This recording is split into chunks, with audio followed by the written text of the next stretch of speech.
Hello అందరికీ welcome back to last day diaries. ఈరోజు నేను మీకు కాకరకాయ ఫ్రై ఎలా చేసుకోవాలనేది అయితే చూపించబోతున్నాను. కాకరకాయ కూర ఇష్టపడిన వాళ్ళు కూడా అంత ఇష్టంగా తింటారనమాట. ఈవెన్ పిల్లలు కూడా చాలా ఇష్టంగా తినే కాకరకాయ ఫ్రై ఇది. ఖచ్చితంగా వీడియో మిస్ అవ్వకుండా ఎండ్ వరకు చూసేయండి. మీకు ఆల్రెడీ వీడియోలో అయితే చూపించాను కదా, మనం కాకరకాయ పీసెస్ని ఎలా కట్ చేసుకున్నామనేది. కొంతమంది రెగ్యులర్గా మనం ఎలా కట్ చేసుకుంటూ ఉంటామంటే కాకరకాయని ఈక్వల్గా కట్ చేసి దాన్ని మళ్ళీ 4 పార్ట్స్లో కట్ చేసుకుంటూ ఉంటాం కదా. అలా కాకుండా నేను మీకు వీడియోలో చూపించిన విధంగా ఈ విధంగా అయితే కట్ చేసుకోండి. కూడా చూసారా మనం ఎంత సన్నగా తరిగామో కాకరకాయలని. ఇలా కట్ చేసుకున్న తర్వాత బాగా వాష్ చేసుకోండి. వాష్ చేసుకున్న తర్వాత కాసేపు వాటర్ అంతా డ్రైన్ అయ్యేలా పక్కన పెట్టేసుకోండి. ఆ తర్వాత మనం జనరల్గా రెగ్యులర్గా కర్రీస్ ఎలా పోపు పెట్టుకుంటామో సేమ్ అదే ప్రాసెస్లో కర్రీని పోపు పెట్టుకోండి. ఆవాలు, జీలకర్ర, శనగపప్పు, కరివేపాకు వేసి కాకరకాయలు వేసి కాస్త ఫ్రై చేసుకోవాలి. కాసేపు ఫ్రై అయ్యాక ఉప్పు, పసుపు వేసి ఫ్రై చేసుకోవాలి.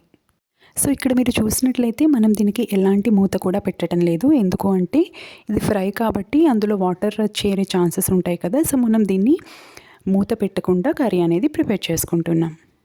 సో ఫస్ట్ ఉప్పు, పసుపు వేసి బాగా ఫ్రై చేసుకోవాలి. మనం ముందుగానే కారం ఫ్రై కర్రీస్లో జనరల్గా కారం అయితే వేసుకోం కదా. కర్రీ హాఫ్ ఫ్రై అయ్యాక మనం ఇందులో కారం అయితే యాడ్ చేసుకుందాం. మీ అందరికీ కూడా తెలుసు కదా, కాకరకాయ వల్ల హెల్త్ బెనిఫిట్స్ అయితే చాలా ఉంటాయని. మీ పిల్లలకి కూడా పెట్టడానికి అయితే ట్రై చేయండి. సో మనకి కర్రీ అయితే ఆల్మోస్ట్ హాఫ్ ఫ్రై అయిపోయింది. ఇప్పుడు మనం ఇందులో కారం యాడ్ చేసేసుకుందాం. ఈ ఫ్రైని మనం వేడి వేడి అన్నంలోకి కనుక కలుపుకొని తిన్నట్లయితే చాలా టేస్టీగా ఉంటుంది కర్రీ. మీరు కూడా డెఫినెట్గా ఈ ప్రాసెస్ని ట్రై చేయండి. ఈ విధంగా పీసెస్ని కట్ చేసి ఈ ప్రాసెస్ని అయితే ట్రై చేసుకోండి. ఇందులో మనం కొద్దిగా బెల్లం అయితే యాడ్ చేసాము లాస్ట్లో. కారం అన్నీ వేసిన తర్వాత కొద్దిగా బెల్లం ఎందుకని యాడ్ చేసామంటే ఆ చేదు అంతా కూడా మనకి తగలకుండా కర్రీ అనేది మనకి టేస్ట్ రావడానికి కొద్దిగా బెల్లం అయితే యాడ్ చేసుకున్నాము.